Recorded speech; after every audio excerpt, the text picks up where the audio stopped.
नमस्कार विद्यार्थ्यांनो, माझे नाव माधव राजवर आहे. मी तुम्हाला हिंदी हा विषय शिकवणार आहे. आज विद्यालय तुमच्या स्वागत करत आहे. आज जो आपला समोर धडा आलेला आहे त्याचं नाव काय आहे? अपनी गंध नहीं बेचूंगा. काय आहे? गंध नहीं बेचूंगा. आणि हा एक कविता आहे. काय आहे? कविता. आज जो आपला समोर एक कविता आलेली आहे त्याचं नाव काय? आपली गंध नहीं बेचूंगा. आणि याबद्दल यांचा हा पहिला सीझन आहे. तर चला बघूया या सीझन मध्ये आपण काय पाहणार किंवा काय करणार आहे. तर चला बघूया. बघा, पहिला आपण बघणार आहे कवी यांचा परिचय. काय बघणार आहे? कवी यांचा परिचय. तर कवी कोण आहे? बालकवी बैरागी. कोण आहे? बालकवी बैरागी. तर यांचा परिचय बघूया. चला बघा, जन्म 1931 मंदसौर. जन्म 1931 मंदसौर, मध्य प्रदेश. परिचय, जीवन के आरंभिक दिनों से ही संघर्ष को साथी बना उन्हीं हालतों से प्रेरणा लेकर नद रामदास बैरागी कविता के क्षेत्र में बालकवी बैरागी के रूप में प्रतिष्ठित हुए. इथे काय म्हणाले? यांचं जे जीवन आरंभिक त्यांचा दिवस ते संघर्ष किंवा साथी बनवून त्यांना हालत, जसं त्यांची हालत किंवा परिस्थिती आहे त्यांचं प्रेरणा देऊन नंद रामदास बैरागी कविता यांचं क्षेत्र बालकवी बैरागी के रूपातून प्रतिष्ठित केलेली जात आहे. कळतं? हो. आप साहित्य के साथ साथ राजनीति में भी सक्रिय है. या साहित्याचे साथ साथ राजनीति यामध्ये पण सक्रिय आहे. आपकी रचनाएं ओज गुण संपन्न है आणि त्यांची रचनाएं ओज गुण संपन्न झालेली आहे. आपके जीवन का संघर्ष जोश, ओज, हौसला और प्रेरणा शब्द रूप में कविताओं में ढल गए. आणि त्यांची जे आज जीवन संघर्ष दिलेला आहे त्यांच्या जोश, ओज, हौसला हा रूपात प्रेरणा दिलेली आहे. यांची कविताओं में ढल गए आणि यांची कविताबद्दल ढलून आलेला आहे. आपने बच्चों के लिए बहुत सारे गीत लिखे. यांनी मुलांसाठी खूपच गीत लिहिलेले आहे. प्रमुख कृत्या गौरव गीत, दरद, दिवाणी, काव्य संग्रह इत्यादी. आणि त्यांची प्रमुख कृत्या काय आहे? गौरव गीत, दरद, दिवाणी इत्यादी काव्य संग्रह. यांच्या पद्य संबंधी प्रस्तुत गीत में गीतकार के फूल के स्वभाव की विशेषता बताते हुए कहा है कि किसी भी परिस्थिति में फूल अपनी गंध नहीं बेचता. फूल इस स्वाभिमान को मनुष्य को ही अपनाना चाहिए. याबद्दल हा जे प्रस्तुत गीत आहे याबद्दल त्यांनी फूल अपनी कधीही परिस्थितीबद्दल कधीही आपला गंध नाही वेचू शकता. याप्रमाणे त्यांचे जे स्वाभिमान आहे त्यांना मनुष्य यांना पण अपनायचं आहे असं त्यांनी सांगितले आहे. तर चला बघूया या कवितामध्ये किंवा इथे आपण काय अजून पाहणार आहे हे आपण बघणार आहे. तर चला बघूया. बघा, चाहे सभी सुमन बिक जाए, चाहे ये उपवन बिक जाए, चाहे सो फागुन बिक जाए, पर मैं गंध नहीं बेचूंगा, अपनी गंध नहीं बेचूंगा. इथे कवी यांना अर्थ असं सांगितले आहे. बघा, नीटप्रमाणे ऐकून घ्या. कवी यांनी असं माहिती दिलेली आहे किंवा असं सांगितले आहे की कवितामध्ये जे फूल आहे, कवितामध्ये जे फूल आहे ते असं म्हणते आहे की त्यांनी जे कवी म्हटले आहे, काळाबरोबर हवामान बदलते, काळाबरोबर हवामान बदलते असे म्हणते की बदलते किंवा बदलत आहे. तर याप्रमाणे ते तसं काय करणार आहे ते आपण नीट प्रमाणे ऐकून घ्यायचंय. कळलं? बघा, इथे फूल जो आहे ते म्हणत आहे की काळाबरोबर हवामान बदलत आहे, हवामान बदलत आहे किंवा वारा बदलत आहे. कधीच कधीच त्याला मदत करते, कधीच कधीच ते त्याला मदत करते, कधी कधी तो त्याला त्रास देईल, कधी कधी तो त्याला त्रास देईल. तर कधी कधी एका हंगामात त्यांचा पाकळ्यावर घुमडांचा झुंड फिरत असते. त्याचा पाकळ्यावर घुमडांचा गुंड फिरत असते. मी परत सांगत आहे, नीट प्रमाणे ऐकून घ्या तुम्ही. मी परत सांगत आहे. बघा, चाहे सभी सुमन बिक जाए, चाहे ये उपवन बिक जाए, चाहे ये फागुन बिक जाए, गंध नहीं बेचूंगा, मैं अपनी गंध नहीं बेचूंगा. इथे कवी यांनी म्हणाले आहे की बसंत म्हणजे दरम्यान बागेतील वसंत ऋतूत या बागेतील सुंदर फूल सांगत आहे की येथे उपस्थित सर्व फुले विकली पाहिजेत, येथे उपस्थित सर्व फुले विकली पाहिजेत असा संबर फागुन विकल्या पाहिजेत, असा संबर फागुन विकल्या पाहिजेत.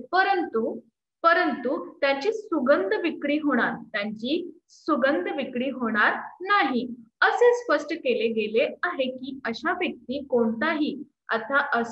कोणताही परिस्थिती त्यांच्या स्वाभिमानाशी तज जोड करीत नाहीत. तर याप्रमाणे इथे सांगितले आहे की चाहे सगळं विकून जाणार आहे, चाहे सगळं विकून जाणार आहे, तर मी आपली गंध नाही वेचू सांगत आहे, असंही इथे सांगितले आहे की असंही माणूसला बी कोणत्याही परिस्थितीबद्दल आपल्या परिस्थितीबद्दल त्यांचा सामना करू नाही की असं त्यांचा की आपण मागे फिरूया, असं त्यांनी सांगितले आहे. त्यातून दुसरा बघूया. बघा, जिस डाली ने गोद खिलाया, जिस कोपल ने दी अरुणाई, लक्ष्मण जैसी चौकी देकर जिन कांटों ने जान बचाई, इनको पहला एक हक आता है, चाहे मुझके नोचो तोड़ो, चाहे जिस मालिन से मेरी पंखुरिया के रिश्ते जोड़े, ओ मुझ पर मंडराने वाले, मेरा मोल लगाने वाले, जो मेरा संस्कार बन गई वो सौगंध नहीं बेचूंगा, अपनी गंध नहीं बेचूंगा. तर याप्रमाणे इथे अजून काय दिलेलं आहे ते आपण नीटप्रमाणे ऐकून घ्यायचं.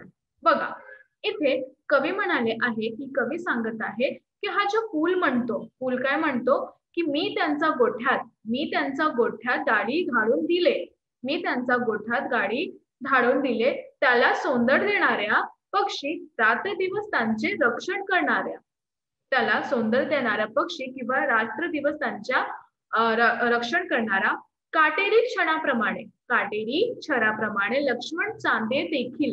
लक्ष्मणाचं चांद देखील त्याच्यावर पहिली हक्क आहे. त्यांनी ते फोडले किंवा फेकून दिले तरीही त्यांना कोणत्याही प्रकारचा फुलांचा उपचार करण्याचा हक्क आहे. आणि काय सांगत आहे, फूल म्हणतं की आता या सर्वांना ज्यांना मालींचा स्वाधीन केले आहे, त्यांना मालींच्या स्वाधीन केले आहे त्याला काहीच हरकत नाही, ज्यांना आज ते आवडतो, ज्यांना त्याचे आवडते तिला घेण्याचा इच्छाने तिच्या भोवती फिरत असताना फुलाने तिला सांगितले की हा सुगंध तिचा संस्कार आहे. आणि तिने वचन काय दिले आहे की कोणत्याही परिस्थितीबद्दल विकणार नाही. येथे कवी म्हणत आहे की सज्जन माणसाला त्यांच्या हितचिंतक आणि सहकार्याबद्दल आदर आणि कृतज्ञांची नीटप्रमाणे ऐकून घ्या.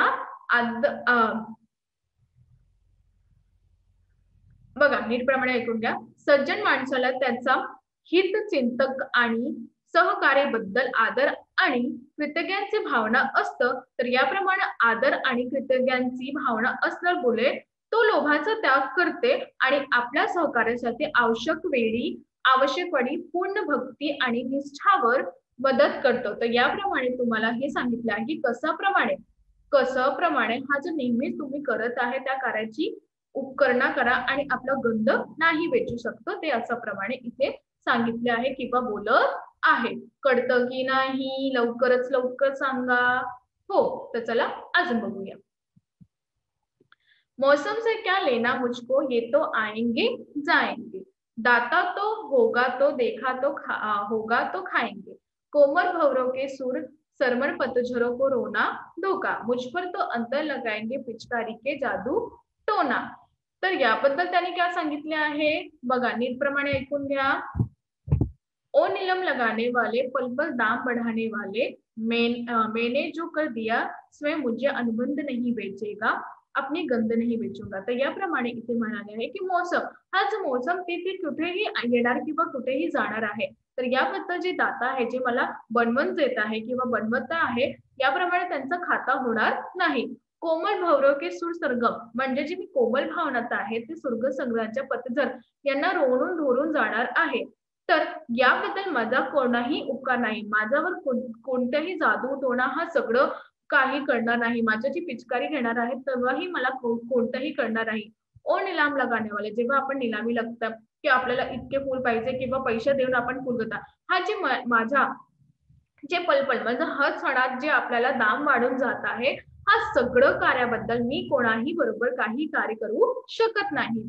मैंने जो कर दिया स्वे को अनुबंध नहीं बेचूंगा। आणि इथे म्हणाले आहे की जेव्हा मी हे सगळं अनुबंध केलेले आहे किंवा हा सर्व सर्व दिलेले आहे तर याबद्दल मी कोणताही कार्य नाही करणार किंवा नाही हा माझे जे अनुबंध केलेले आहे त्याप्रमाणे मी असं नाही की आपल्या सर्व परिस्थितीबद्दल किंवा सर्व सांगितल्याबद्दल हा सर्व काळ मोठे प्रमाणे करणार आहे। तर याप्रमाणे त्यांनी सांगितले आहे की माझ्या कोणताही निलामी तुम्ही करून घ्या, माझे दाम कितीही तुम्ही बनवून घ्या, पण मी सर्व अनुबंध करणार आहे, कोणताही बरोबर मी जाणार नाही किंवा माझा कोणी काही करू शकत नाही। कळतं? हो। तर अजून बघूया, मुझको मेरा अंत पता है। काय म्हणाले आहे नीटप्रमाणे ऐकून घ्या।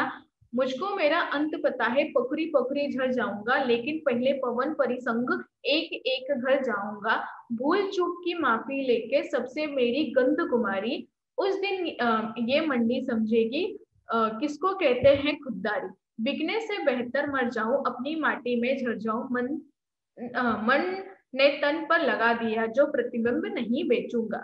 तर याप्रमाणे इथे म्हणाले आहे की इथे नीटप्रमाणे ऐकून घ्या ते काय म्हणाले आहे बघा। जर आपण एखादा सुंदर गाणी ऐकले, जर आपण एखादा सुंदर गाणी ऐकले तर कधी कधी शब्द तुतुल आवाजात त्याचा दुःख खाच कारण ठरते। फुलांचं म्हणणे आहे की जादूचा जादू, काय म्हणाले हे नीटप्रमाणे किंवा फुलांचं म्हणणे आहे की जादूचा जादू म्हणजे औषध फाळणीवर त्यांचा काही परिणाम होणार नाही। लोक किंमत वाढवून किंवा निलामी करतात, तर याप्रमाणे मला काहीही करत नाही। इथे म्हणाले की माझा अंत कधी होणार, माझी पंखुरी पंखुरी जेव्हा एक एक प्रमाणे काही निघतं किंवा खाली पडतं, लेकिन पहिले पवन म्हणजे पहिली कोणता हक्क आहे जे वारं अटतात आणि एक एक घरून जाणून म्हणणार आहे भूलचूकची माफी मी घेणार आहे। जे भूलचूक माझा प्रमाणे किंवा माझ्याप्रमाणे जे झालेले आहे तुमचा ते सर्वाची मी माफी घेणार आहे।